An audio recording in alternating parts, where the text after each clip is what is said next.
ایک محبت بھری کہانی۔ بہار کے ایک چھوٹے سے گاؤں میں جہاں زندگی کے معمولات سادہ تھے، ایک خوبصورت کہانی نے جنم لیا۔ یہ کہانی دو دلوں کی ہے جنہیں مذہب یا فرقہ کی کوئی پرواہ نہیں تھی، وہ بس ایک دوسرے کی محبت میں گرفتار ہو گئے۔ انیسہ ایک غیر مسلم خاندان کی لڑکی، ایک بہت ذہین اور محنتی طالبہ تھی۔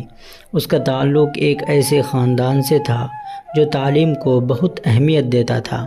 انیسہ کا خواب تھا کہ وہ ایک دن ڈاکٹر بنے اور لوگوں کی خدمت کرے۔ اس کے والدین نے اسے شہر کے ایک مشہور کالج میں داخلہ دلوا دیا تاکہ وہ اپنی تعلیم مکمل کر سکے۔ دوسری طرف زید ایک مسلمان خاندان کا لڑکا تھا جو بہار کے ایک گاؤں سے تعلق رکھتا تھا۔ زید بھی تعلیم میں بہترین تھا اور اس کا خواب تھا کہ وہ ایک انجینئر بنے۔ اس کے والدین بھی اس کے خوابوں کو حقیقت میں بدلنے کے لیے اس کا ساتھ دے رہے تھے۔ اتفاق کی بات ہے کہ انیسہ اور زید کو ایک ہی کالج میں داخلہ ملا اور دونوں نے ایک ہی کورس میں تعلیم حاصل کرنا شروع کی۔ شروع میں دونوں کے درمیان صرف رسمی بات چیت ہوتی تھی، لیکن وقت کے ساتھ ساتھ ان کی دوستی گہری ہوتی گئی۔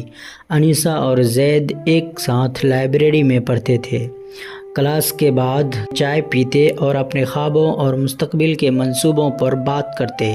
یہ ملاقاتیں دھیرے دھیرے محبت میں بدلنے لگی۔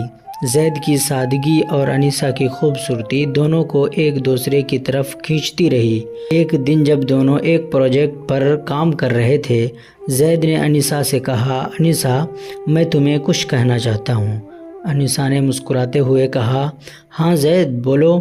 زید نے کچھ لمحے خاموشی میں گزارے، پھر کہا، میں نہیں جانتا کہ یہ کب اور کیسے ہوا، لیکن میں تم سے محبت کرنے لگا ہوں۔ انیسہ کے دل کی دھڑکن تیز ہو گئی۔ اس نے آنکھوں میں آنسو لیے ہوئے زید کی طرف دیکھا اور کہا، زید، میں بھی تم سے محبت کرتی ہوں، لیکن ہم دونوں مختلف مذاہب سے تعلق رکھتے ہیں اور ہمارے خاندان کبھی اس بات کو قبول نہیں کریں گے۔ زید نے انیسہ کا ہاتھ تھاما اور کہا، محبت کا کوئی مذہب نہیں ہوتا انیسہ، ہم دونوں مل کر اپنے خوابوں کو حقیقت بنا سکتے ہیں اور اپنے خاندانوں کو منا سکتے ہیں۔ انیسہ کو زید کی باتوں میں سچائی اور عزم نظر آیا۔ اس نے زید کے ہاتھ کو مضبوطی سے پکڑا اور کہا، میں تمہارے ساتھ ہوں زید، ہم مل کر اپنے مستقبل کو روشن بنائیں گے۔ لیکن ان کی محبت کی راہ میں بہت سی مشکلات تھیں۔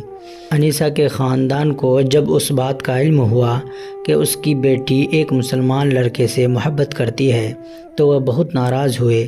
زید کے والدین بھی اپنے بیٹے کے محبت کے اس فیصلے سے پریشان تھے۔ دونوں خاندان کے درمیان مذہبی ایک بڑی رکاوٹ بن گئی تھی۔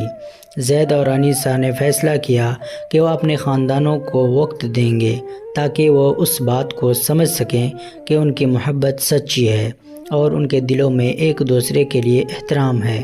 وقت گزرنے کے ساتھ ساتھ زید اور انیسہ نے اپنی تعلیم مکمل کی اور اپنے پیشہ وارانہ میدان میں قدم رکھا۔ ان کی محنت اور عزم نے انہیں کامیابی کے راستے پر گامزن کر دیا۔ جب ان کے خاندانوں نے دیکھا کہ ان دونوں کی محبت اور کامیابی میں کوئی کمی نہیں آئی تو وہ آہستہ آہستہ ان کے فیصلے کو قبول کرنے لگے۔ آخر کار زید اور انیسہ نے اپنے خاندانوں کی رضامندی سے شادی کر لی۔ ان کی محبت نے ثابت کر دیا کہ محبت کا کوئی مذہب یا سرحد نہیں ہوتی، بس دلوں کا ملنا ضروری ہوتا ہے۔ ان کی کہانی بہار کے گاؤں میں ایک مثال بن گئی کہ محبت اور عزم کے آگے کوئی رکاوٹ ٹک نہیں سکتی۔ یہ کہانی ہمیں یاد دلاتی ہے کہ سچی محبت وہ ہوتی ہے جو ہر مشکل کا سامنا کرتی ہے اور آخر کار کامیاب ہوتی ہے۔ زید اور انیسہ نے یہ ثابت کر دیا کہ اگر محبت میں سچائی ہو تو دنیا کے کوئی طاقت اسے شکست نہیں دے سکتی۔